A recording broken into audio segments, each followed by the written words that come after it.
video, tuturuan ko kayo ng pagkuha ng mga NBI clearance natin gamit lang ang ating eGov app PH. Ayan, super convenient na guys, less hassle na, less na sa pila. So magagawa natin guys or makakakuha na tayo ng NBI natin ng sobrang bilis at mas madali. So, make sure guys na meron na kayong eGov app PH kung wala pa kayo niyan na account. Ayan, meron akong tutorial niyan para magkaroon kayo ng account sa eGov app. So, pag meron na kayo niyan guys, ayan, i-open mo lang yan.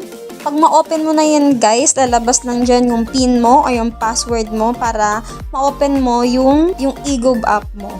Ayan, so open lang natin guys. Ilagay mo lang yung 6-digit MPIN mo. So, pag nandyan ka na guys, ayan, kung meron kang recent NBI clearance mo, makikita mo yan dito sa digital ID. I-click mo lang yan.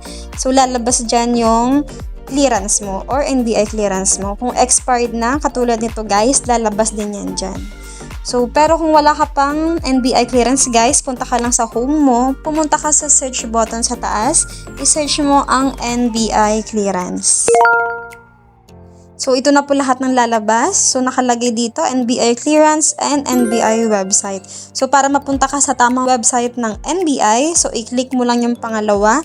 Pero dahil nga, NBI clearance yung kukunin natin, so, i-click mo lang guys yung pinakauna. So, kung meron ka ng copy ng NBI mo guys, so dito ka na magre-redirect. Ayan, so makikita mo na dyan yung NBI mo, whether expired na yan or hindi pa. So, kung gusto mong kumuha ng hard copy mo or kung gusto mong meron kang digital ID or digital NBI clearance mo, so dito mo yan makikita. So, dito guys, makikita mo na yung mga details mo. So, make sure mo lang guys na match yan sa lahat ng mga details mo. So, after nyan guys, i-click mo lang yung I confirm my details are correct.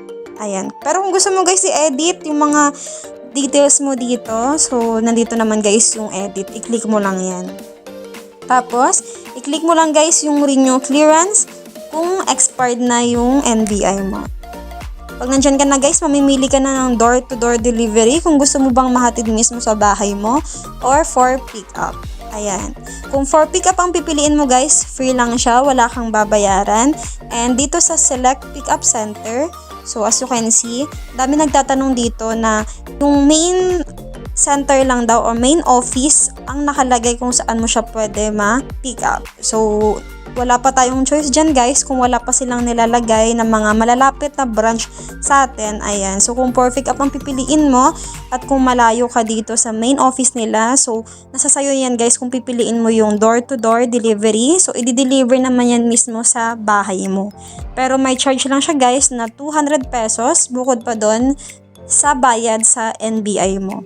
Ayan guys. So dito guys, makikita mo dito, pwede mong makuha na yung NBI mo. Wala na pong specific date or kung kailan natin lang pwedeng makuha. So basic dito, pwede mo kang pumunta sa kanila Monday to Friday, 8 o'clock AM to 5 o'clock PM. So wala na pong specific date na po silang nilalagay dito kung kailan lang natin pwedeng makuha ang ating mga NBI clearance or yung mga renewal natin sa NBI. So, diba guys, mas hindi na hassle, hindi na tayo pipila at sobrang convenient na.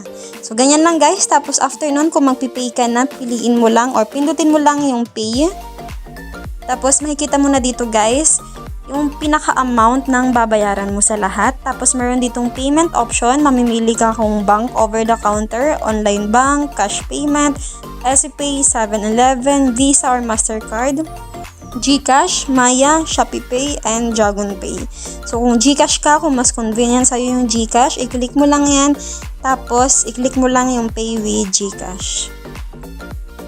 So, nandyan ka na guys. Makikita mo na dito yung application submitted. Tapos, lalabas na dito yung barcode mo or reference number mo. So, make sure na picturean mo yan or kopyahin mo yung reference number mo. Importante yan guys kasi yan po yung hihingiin pag nandun ka na sa office. Ayan. Tapos, i-copy mo lang yung reference number mo para kung magpi-payment ka na sa GCash, i-copy mo lang doon yung reference number mo. Tapos, ilagay mo lang yung amount na babayaran mo. After nun, i-screenshot mo yun or ipaprint mo para meron kang mapakita pag nandun ka na sa office ng NBI. So, ganun lang guys kadali. Diba? Sobrang bilis na. Wala pang 5 minutes. Makakakuha ka na ng NBI clearance. So, ayan lang guys. Sana nakatulong.